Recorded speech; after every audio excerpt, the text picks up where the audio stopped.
Tinanong sa akin, kasya na ba po ang 500 pesos? Then I said, yes, kasya ng 500 pesos. But it depends on the number of the family members.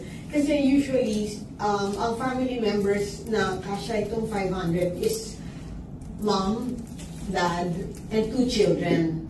So, ngayon, yung ibang family members naman po ay mother and let's say daughter or son, or father and then daughter or son, or can be mother, father, and 1 child.